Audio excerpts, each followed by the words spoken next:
Hello viewers, আসসালামু আলাইকুম। আশা করি সবাই ভালো আছেন।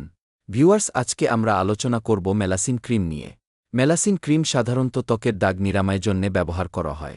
বিশেষ করে মেলাজমা কমানোর জন্য ব্যবহার করা হয়।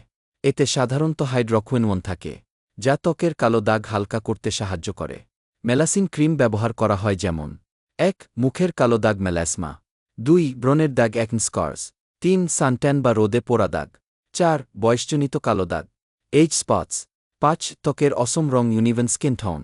এটি ত্বকের মেলানির রং তৈরির উপাদান কমিয়ে দাগ হালকা করে। মেলাসিন ক্রিম এর ব্যবহার: দিনে ১ থেকে ২ বার। সাধারণত রাতে ব্যবহার করা ভালো। আক্রান্ত স্থানে অল্প পরিমাণ লাগাতে হবে। ব্যবহার করার আগে মুখ পরিষ্কার ও শুকনো রাখতে হবে। দিনে অবশ্যই সানস্ক্রিন ব্যবহার করতে হবে। এই মেলাসিন ক্রিমটি ডাক্তারের পরামর্শ ছাড়া ২ থেকে ৩ মাসের বেশি ব্যবহার করা ঠিক না। পার্শ্বপ্রতিক্রিয়া: মেলাসিন ক্রিম ব্যবহারে কিছু পার্শ্বপ্রতিক্রিয়া হতে পারে যেমন: ত্বকে জ্বালা বা চুলকানি, লালচে ভাব, শুষ্কতা, ত্বক অতিরিক্ত সাদা বা কালো হয়ে যাওয়া, অ্যালার্জি, র্যাশ, সোয়েলিং। দীর্ঘদিন ব্যবহার করলে ওক্রনোসিস ত্বক নীলচে বা কালচে হয়ে যায়। সতর্কতা: চোখ, ঠোঁট বা ক্ষতস্থানে লাগানো যাবে না। গর্ভবতী বা স্তন্যদানকারী হলে ডাক্তারের পরামর্শ জরুরি।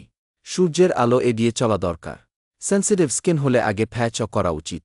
মেলাসিন ক্রিম নিজে নিজে দীর্ঘদিন ব্যবহার করা ঠিক না, কারণ এতে থাকা হাইড্রোকুইনন বেশি দিন ব্যবহার করলে ত্বকের ক্ষতি হতে পারে। ভিউয়ার্স, এই ছিল আজকের মেলাসিন ক্রিম নিয়ে সংক্ষিপ্ত আলোচনা। ভিডিওটি ভালো লাগলে একটি লাইক করবেন এবং আমার চ্যানেলে নতুন হয়ে থাকলে চ্যানেলটি সাবস্ক্রাইব করে পাশে থাকা বেল আইকনটি বাজিয়ে রাখবেন। ধন্যবাদ সবাইকে। আসসালামু আলাইকুম।